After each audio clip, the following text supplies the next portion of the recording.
데살로니가 전서와 후서는 그 언어의 사용과 형식에 있어서 유사한 면이 참 많습니다. 지금 읽었던 이 본문도 보면 이게 익숙한 단어와 문장들이 이렇게 눈에 드러나시죠. 그런데 학자들은 내용과 어조에 있어서는 좀 차이가 있다 하면서 이 저자에 대해서 이견을 제시를 합니다.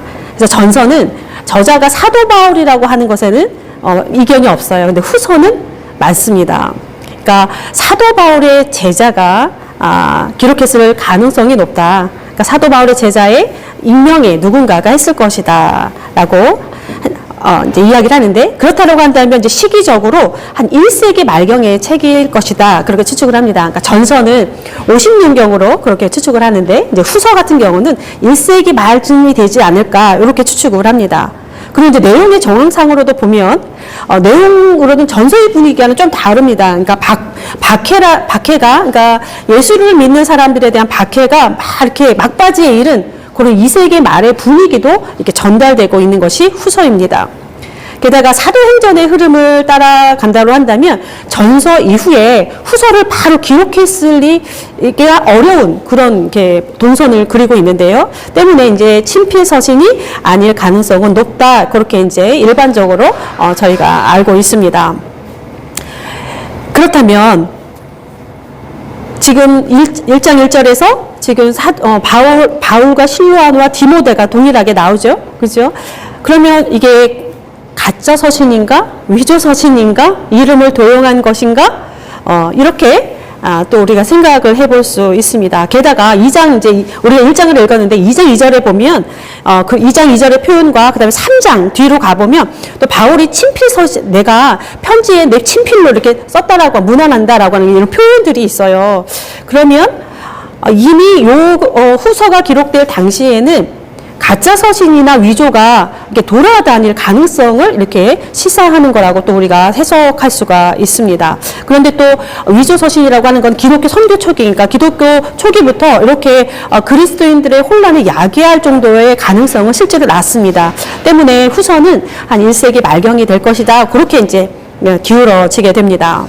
그렇다면 이 발신자, 이건 어떻게 해석할 수 있는가? 근데 그때는 이제 고대의 관심과 그때의 문화적인 시대적인 배경 하에서 해석이 될 수 있습니다. 그러니까 그때 당시에는 제자들이 스승의 권위를 보존하고 그 정신을 승계하면서 스승의 이름을 자연스럽게 사용했던 그런 시대입니다. 특히 헬레니즘 세계에서는 최소한 제자의 처녀자, 그러니까 첫 번째 작품은 스승의 이름으로 출판하는 것이 관례였다. 그렇게 기록되어 있습니다. 또 후서는 전서의 내용보다 굉장히 많은 난해한 구절들이 많이 나옵니다. 오늘 읽었던 본문들도 그러한데요. 마치 전서보다는 훨씬 더 험난한 지형을 우리가 올라가야 한다는 것을 우리가 오늘 보여주고 있습니다. 예, 이렇게 많은 질문이 드는 그런 책이지만 그럼에도 불구하고 오늘 우리에게 주신 하나님의 말씀을 그리고 하나님의 음성을 우리가 잘 찾아갈 수 있었으면 좋겠습니다. 편지의 시작은 전서와 흡사합니다. 그죠? 거의 보면 비슷합니다. 바울과 실로아노, 디모데, 그러니까 발신자가 누구인지를 밝혀주고 있고 다음에 축복의 언어, 그다음에 감사의 문장들이 이렇게 나오는데 근데 조금은 다른 변화가 있습니다. 어떤 변화냐면 전서에서는 그냥 하나님 아버지 이렇게 했는데 후서에는 우리 아버지, 하나님 우리 아버지 하면서 우리 아버지로 우리가 첨가되어 있어요. 우리가 우리라는 표현은 실생활에서 많이 빈번하게 사용을 합니다. 그런데 아무데나 우리를 삽입해서 사용하지는 않습니다. 낯선 사람에게 대면대면하는 사람들에게 우리 이렇게 하지는 않습니다. 이제 우리라는 표현이 들어갔다라고 하는 거는 데살로니가 성도들과 그리고 이제 이 바울의 일행과 어떤 친밀함과 공동체성이 그 이전보다 더 끈끈하게 형성되어져 있다라고 하는 것을 또 보여주고 있습니다. 또 은혜와 평강 이 똑같이 동일하게 나오는데요. 근데 또 여기에 뭐가 붙어 있냐면 후서에는 하나님 우리 아버지와 주 예수 그리스도로부터 온 것이라고 하는 게 설명이 붙어 있습니다. 그러면 은혜와 평강에 대한 기원에 대해서 설명하고 있다라고 하는 것은 성도들이 이 은혜와 평강을 다른 곳에서 구하고 있거나 또한 유사 은혜, 유사 평강에 취하여 있다는 것도 드러내고 있습니다. 그러니까 하나님 우리 아버지와 주 예수 그리스도로부터 온 은혜와 평강. 예. 어쩌면 또 이 수식어구는요, 이 데살로니가후서 전체를 또 감싸안는 문장처럼 다가오기도 합니다. 왜냐하면 1장에 기록된 그 데살로니가 교인들의 그 현실만 보더라도 은혜와 평강이 절실하게 필요한 상황으로 보여집니다. 때문에 은혜와 평강에 대한 그런 간절한 바람은 점점 커져갔을 것이고, 눈에 보이고 손에 잡히는 그런 은혜와 평강을 쫓아칠 가능성도 있습니다. 저희도 마찬가지지 않습니까? 바울은 우리의 은혜와 평강이 오직 하나님과 예수 그리스도에게서 비롯된다는 것을 먼저 분명하게 밝히고 후서를 시작을 하고 있습니다. 은사는 감사로 이어집니다. 전서랑 비슷합니다. 항상 하나님께 감사할지니 이것이 당연함은, 이걸 풀어 읽으면 우리가 감사해야 할 의무가 있다, 혹은 우리가 감사해야 마땅하다, 이렇게 풀어질 수 있습니다. 바울의 일행이 데살로니가 교인들을 생각하면서 마땅하게 감사하는 이유에는 세 가지가 있습니다. 이들의 믿음, 사랑, 인내입니다. 믿음이 더욱 자라고 서로 사랑이 풍성하며 환난과 박해 중에서도 인내와 믿음을 가지고 있다, 그렇게 이야기를 합니다. 전서도 이랑 비슷한 뉘앙스로 감사와 기도를 먼저 했는데, 조금 다른 것은 전서에서는 믿음, 사랑, 소망 이렇게 등장하는데, 후서에서는 믿음, 사랑, 인내 이렇게 등장을 합니다. 그러니까 소망이란 단어가 빠지고 그 자리에 인내가 자리 잡고 있습니다. 같은 것 같으나 조금 다른 그런 느낌을 주고 있는데요. 또 4절에서 이미 표현을 하였지만 6절 이하를 보면 데살로니가 교인들의 삶의 형편이라고 하는 것은 첫 번째 편지를 받았을 때보다 훨씬 더 나빠진 상황이라는 것을 우리가 쉽게 알 수가 있습니다. 그러니까 핍박, 인내라고 하는 단어가 중요한 위치에 등장을 하고 있습니다. 4절에서 견디고 있는 이 헬라어 형태도 보면 핍박이 진행 중인 상태의 그런 단어를 사용하고 있습니다. 이걸 견디다, 이거는 받다, 그러니까 내 것으로 받다, 그리고 손에 쥐다, 잡다, 견디다, 어깨에 쥐다라고 하는 그런 의미를 가지고 있는데, 용납하다라고 하는 단어로도 번역이 됩니다. 그러니까 환난과 핍박을 거부하거나 저항하는, 피해서 도망가는 그런 모습이 아니라, 이 견디다라고 하는 것은 그 어려움을 마땅히 자기의 것으로 받는, 그 환난을 내 것으로 용납하는 그런 상태를 나타내고 있습니다. 이러한 견딤에서 인내라는 말이, 그리고 관용이라는 말이 이제 파생이 되는데, 이 인내는 하나님의 인자하심과 또 연결이 됩니다. 하나님의 용납하심, 하나님의 길이 참으심, 하나님의 용서라고 하는 단어들과 또 이렇게 만나게 되는데, 우리를 향하신 하나님의 인자하심이라고 하는 것이 하나님이 우리를 자신의 것으로 용납을 하시고, 하나님이 우리의 모든 것, 연약함에도 불구하고, 우리의 죄악된 모습에도 불구하고 우리를 자기의 것으로 견디시는 일, 그것이 하나님의 인자하심입니다. 그래서 친히 인간이 되어 이 땅에 오시고 우리의 죄를 당신의 몸에 짊어지시게 됩니다. 또 인내는 견디는 것과 조금 다르긴 한데, 머무르다, 대기하다, 견고히 서다라는 의미를 가지고 있습니다. 초기 기독교인들의 신앙이 종말론적인 신앙을 가졌다, 그렇게 우리가 많이 표현을 하는데, 그런 면에 있어서 인내라고 하는 것은 견디는 것, 견고하게 서는 것은 이들의 신앙인들의 기본적인 태도가 되었습니다.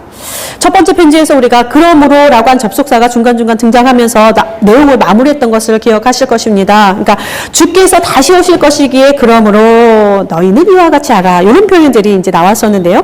그러니까 초대교회 성도들이 자신의 삶의 자리에서 이 살아갈 행동의 지침은 주께서 다시 오신다는 사실에 세워져 있습니다. 후서도 마찬가지입니다. 기다림과 머문, 견고히 서다라고 하는 의미를 담고 있는 이 인내가 역시 이들의 신앙의 특성으로 자리 잡고 있습니다. 이 인내는 하나님을 기다린다고 하는 것이요, 인내는 세상에서 굳건히 서는 일입니다. 인내는 하나님을 고대하는 일이요, 인내는 성도의 삶을 거룩함으로 견인하는 그런 역할을 하게 됩니다. 이 인내라고 하는 것은 소극적인 참음, 가만히 견디고 있는 무능한 모습처럼이 아니라 적극적인 수용, 용납을 의미하고 있습니다. 그러니까 어떤 환경 속에서도 그럼에도 불구하고 열매를 맺어야만은, 아무리 어려운 상황이 우리에게 다가온다 할지라도 그럼에도 불구하고 악한 세상 속에서 승리하고야만은 그런 적극적인 힘이 인내입니다. 물론 연약한 우리에게 쉬운 것은 아닙니다. 이마저도 하나님의 은혜와 평강을 필요로 하고 기도할 수밖에 없는 그러한 부분이기도 합니다. 이 성도들의 환난 가운데서 오늘 성도들의 환난에 대한 이야기가 많이 나오는데 여기서 하나님의 공의가 등장을 합니다. 환난과 고난, 하나님의 공의로운 심판, 내가 갚아주겠다, 막 이렇게 그런 표현도 있지 않습니까? 그리고 이제 또 뒤로 갈수록 뭐가 나오느냐? 하나님 나라에 합당한 자, 이것도 반복해서 나오고 있습니다. 이게 다 연결되어 있는데 하나님 나라에 합당한 자에게 고난받음이라고 하는 것은 밀접한 관계로 이렇게 묶여져서 흘러가고 있습니다. 그러니까 지금 데살로니가 교인들이 받는 고난이라고 하는 것은 하나님 나라 때문에 받는 것이고, 성도들의 고난을 야기하는 이 하나님 나라의 속성이라고 하는 것은 우리의 세상 속에서의 무엇인가와 계속 끊임없이 충돌하고 있는 모습을 보여주고 있습니다. 이 충돌은 우리가 낯설지는 않습니다. 우리가 살펴보았던 창세기, 출애굽기의 온 가정들을 보면 세상 속으로 하나님의 나라가 임할 때에 어김없이 충돌은 일어나고, 또 그 충돌이라고 하는 거, 하나님의 나라의 힘은 세상을 전복하는 힘으로 등장을 했습니다. 그러니까 우리의 상황 속에서 그냥 단선적으로 표현하자고 한다면, 우리가 그리스도를 따르는 자답게 살아간다라고 할 때 우리의 생각은 더 깊어지고 더 고민스럽습니다. 소소한 우리 내적인 갈등과 충돌은 끊임없이 일어나게 됩니다. 하늘이 땅에서 먼 것처럼 하나님의 생각과 시선은 인간의 것과 다르고, 하나님 나라의 속성은 우리가 살아가는 이 세상의 속성과 많이 다르기 때문에 그렇습니다. 특히 그리스도인의 삶이라고 하는 것은 되게 시대의 조류를 거스를 수밖에 없는 그런 특징을 가지고 있습니다. 그래서 사도 바울이 로마서 12장 1절에서 대놓고 이야기를 합니다. 여러분은 이 시대의 풍조를 따르지 말고, 이렇게 시작을 합니다. 2000년 전 바울의 시대나 오늘 우리의 시대의 풍조라고 하는 것은, 시대의 조류라고 하는 것은 우리가 본받을 만한 것은 아닌 것 같습니다. 이런 상황 속에서 하나님의 공의가 베풀어진다 이야기하는데, 또 그 배경은 주의 재림입니다. 그죠? 저 재림이 계속 연결되고 있는데요. 후서의 재림은 그 전서의 분위기와 내용에 있어서 조금은 다릅니다. 그러니까 데살로니가 전서 4장에 나타난 주의 재림은 천사장의 소리와 또 하나님의 나팔 소리가 웅장하게 울리는 가운데 영광의 왕으로 등장하시는, 왕으로 이렇게 다 우리 앞에 나오시는 그런 하나님의 모습입니다. 그래서 그러한 것으로 서로 위로하고 덕을 세우라, 이렇게 남겨졌는데, 오늘 후서 본문에서는 천사들이 강림하시는 것은 같습니다. 그런데 다른 것이 있습니다. 이 천사들이 능력이란 수식어가 붙어 있습니다. 이 천사들에게. 그러니까 힘, 권능을 의미하는 이 능력. 천사들이 땅에서 무엇인가 할 일이 있음을 나타내고 있는데, 게다가 주의 등장은 나팔 소리가 아닙니다. 이번에는 불꽃 가운데 나타나십니다. 그러니까 전서는 청각적인 그런 위험 가운데 예수 그리스도가 재림하신다라고 한다면, 오늘 후서는 이 시각적인 그런 느낌이 강렬하게 다가옵니다. 이 비슷한 모습이 이사야서에 기록되어 있습니다. 보라, 여호와께서 불에 둘러싸여 강림하시리니 그의 수레들은 회오리 바람 같으리로다. 그가 혁혁한 위세로 노여움을 나타내시며 맹렬한 화염으로 책망하실 것이라. 이사야서에 보면 하나님께서 임하실 때 보면 혁혁한 위세와 노여움, 그러니까 심판자로 임하시는 하나님의 모습을 드러내고 있는데, 이 전서에 없었던 내용이 지금 추가된 지금 모습입니다. 그러니까 심판하시는 하나님, 벌하시는 하나님이 이제 주의 재림의 이야기에 이렇게 딱 등장하고 있습니다. 이 형벌, 지금 내가 갚아주겠다, 벌을 내리겠다는 표현들이 나오는데, 형벌은 보복이라고 하는 단어입니다. 오늘 우리가 시편 교동문 할 때도 내가 보복하리라, 내가 갚아주리라, 이런 말씀 하셨는데, 오늘 본문에도 나오지요. 그러니까 전서의 주의 재림에 대한 분위기와 사뭇 달라지고 있습니다. 근데 이 보복이라고 하는 단어는 사적인 안갚음은 아닙니다. 사법적인 징벌을 의미하고 있습니다. 또 환란이란 말이 등장을 합니다. 근데 이 환란이란 말은 전서에서도 등장을 했는데 전서에서 없던 단어가 또 하나 등장을 합니다. 뭐냐면 박해라는 단어가 지금 등장을 했습니다. 그러니까 강도가 지금 더 세졌습니다. 환란, 이 데살로니가 성도들이 받는 고난의 강도가 전서보다는 확실히 강해진 느낌을 보여주고 있습니다. 우리가 하나님의 공의를 언제 찾게 됩니까? 내가 억울한 일을 당할 때, 그 고통이 점점 심해질 때 우리는 악한 자들이 빨리 심판받기를 간절히 원하고 그렇게 기도합니다. 그러니까 데살로니가 성도들의 상황이 그들을 둘러싼 환난과 박해가 이렇게 점점 강해지고 또 이 억울함, 그 강도가 심했던 것 같습니다. 여기에서 이제 벌을 받게 되는 자가 두 부류가 나옵니다. 하나님을 모르는 자들, 그리고 주 예수의 복음에 순종하지 않는 자들, 이 두 부류가 딱 벌을 받게 됩니다.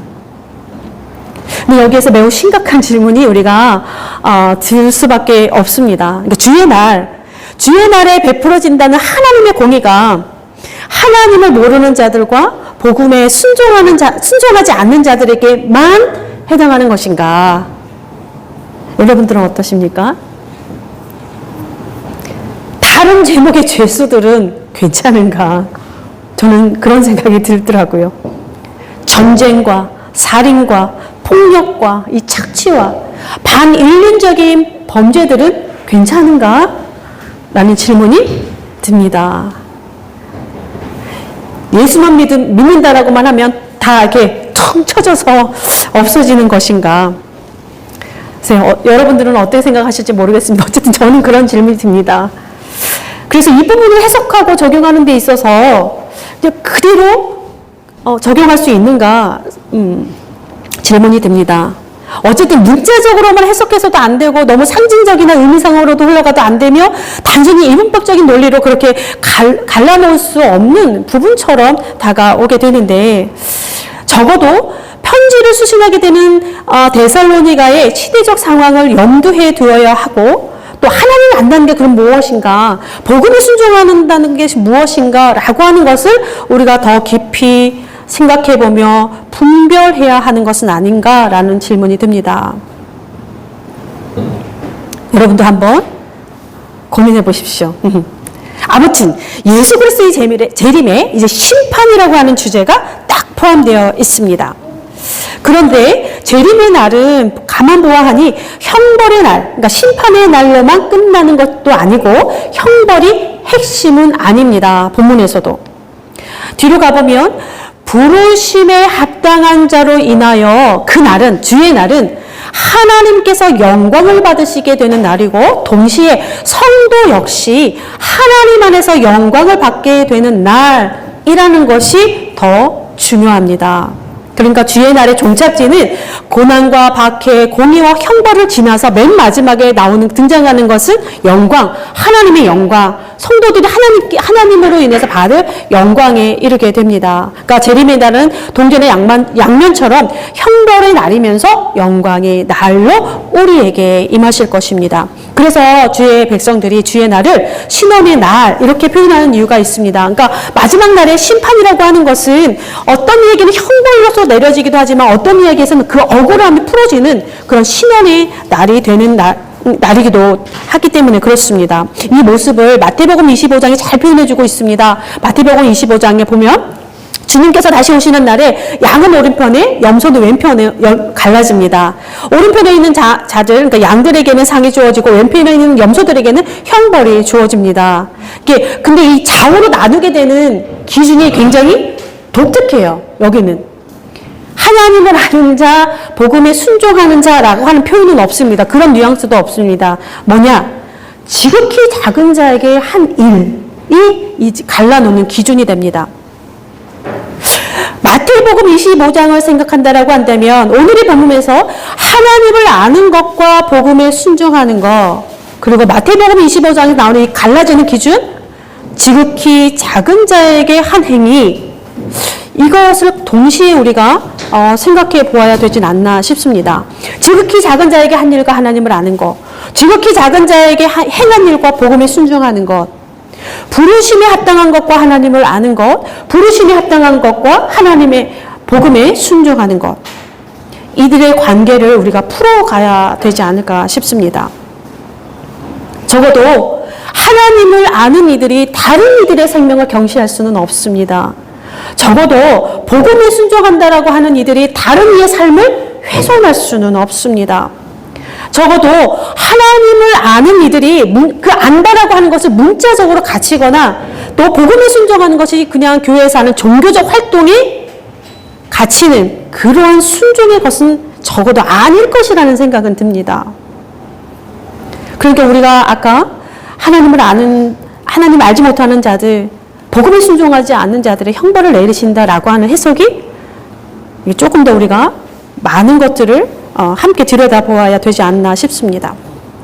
그리고 이제 후반부로 가면 또 부르심에 합당한 자, 하나님의 영광이 나오는데 이 부르심에 합당한 자를 또 어떻게 표현하느냐? 모든 선을 기뻐함과 믿음의 행위로 표현하고 있습니다. 오늘 본문에서도 또 이와 같은 비슷한 뉘앙스를 5장에서도, 그러니까 전서 5장에서도 우리가 지난주에 보았지요. 항상 선을 따르고 항상 기뻐하고 쉬지 않고 기도하고 범사에 감사하라고 하는 것. 이것과 또 우리 후서 1장은 연속성을 가지고 있습니다. 그러니까 성도들의 종말론적인 신앙이라고 하는 전망이 또다시 강조되고 있는데 산자와 죽은 자를 심판하러 오시는 그 주의 날에 그날을 고대하며 기다리는 성도들의 신앙이라고 하는 것, 그 신앙이 흐르는 삶이 무엇인가라고 하는 것, 우리가 고민해야 할 것입니다. 그러니까 하나님을 아는 것, 복음에 순종하는 일, 항상 선을 행하는 믿음의 행위들과 또 마태복음 25장에 나오고 있는 지극히 작은 자에게 하는 일들, 그리고 부르심에 합당한 자, 이 전서에서도 이 표현이 나왔죠. 계속 부르심에 합당한 자, 이 종말론적인 신앙이라고 하는 것을 어쩌면 공적인 신앙으로 더 강력하게 끌어오고 있는 것은 아닌가 이렇게 생각이 듭니다. 그래서 이제 마지막에 오늘 후서 1장 마지막에 바울이 기도하지요. 모든 선을 기뻐함과 믿음의 행위를 주의 능력으로 이루어 주시기를 그렇게 기도하고 있습니다. 하나님께 드릴 영광과 성도가 받게 될 영광 때문인데 주 예수의 이름이 우리 가운데 영광을 받으시는 것은 선을 기뻐하는 성도들의 믿음의 행위에 기인한다. 그렇게 표현할 수 있겠습니다. 이 부분은 굉장히 중요한 부분인 것 같습니다. 분명 우리가 행위로 구원받지는 않습니다. 믿음으로 구원받습니다. 그러나 그 믿음이라고 하는 것은 성도의 행위를 견인하는 거룩한 삶으로 견인하는 그러한 믿음일 때 그것이 구원에 이르는 믿음이라 표현할 수 있겠습니다. 하나님께서 영광 받으시는 것, 선을 기뻐하는 성도들의 행위라고 하는 것, 그리고 마지막 날에 지극히 작은 자에게 한 일을 들춰내고 있다라고 하는 것, 이것은 주의 날을 기다리는 성도들에게 종말론적인 신앙으로 살아간다라고 하는 우리에게 매우 중요한 사건이기도 합니다. 미가서의 말씀으로 오늘의 설교를 마치고자 합니다. 내가 무엇을 가지고 여호와 앞에 나아가며 높으신 하나님께 경배할까? 내가 번제물로 1년 된 송아지를 가지고 그 앞에 나아갈까? 여호와께서 천천의 수양이나 만만의 강물 같은 기름을 기뻐하실까? 내 허물을 위하여 내 맏아들을 내 영혼의 죄로 말미암아 내 몸에 열매를 드릴까? 사람아, 주께서 선한 것이 무엇임을 내게 보이셨나니 여호와께서 내게 구하시는 것은 오직 정의를 행하며 인자를 사랑하며 겸손하게 내 하나님과 함께 행하는 것이 아니냐. 기도하겠습니다. 성도들의 고난에 공의로 응답하시는 하나님, 우리가 오늘도 하나님 앞에 있습니다. 우리의 믿음이 더욱 자라게 하시되 우리를 둘러싼 수많은 난제들을 잘 견딜 수 있도록 도와주옵소서. 우리의 영혼이 비틀거리나 우리의 생각이 무너지지 않도록 붙들어 주옵소서. 주께서 다시 오심을 기다립니다. 가장 낮은 곳으로 임하신 주님을, 가장 연약한 자로 우리에게 오신 주님을 바라봅니다. 또한 심판주로 다시 오실 영광의 예수 그리스도를 기다립니다. 주님, 우리의 삶의 선을 기뻐하게 하시고 우리의 길을 믿음의 행위로 열어갈 수 있도록 도와주옵소서. 하나님을 바르게 찾아가며 복음에 순종하는 일이 무엇인지 잘 분별할 수 있도록 도와주옵소서. 이 나라를 지켜주시기를 간절히 구합니다. 성숙하고 지혜로운 리더십이 세워질 수 있도록 인도하여 주시고 교육의 풍조가 경박해지지 않도록 도와주옵소서. 믿음의 부모들이 정신을 차리며 깨어있게 하여 주옵시고 땅에 가득한 엉겅퀴와 가시덤불을 걷어내며 하나님의 선하시고 기뻐하신 뜻을 따라갈 수 있도록 이끌어 주옵소서. 전쟁과 폭력과 가난과 질병과 재난 가운데 함몰되어 주의 자비하심만을 기다리는 이들이 오늘도 참으로 많다는 것을 잘 알고 있습니다.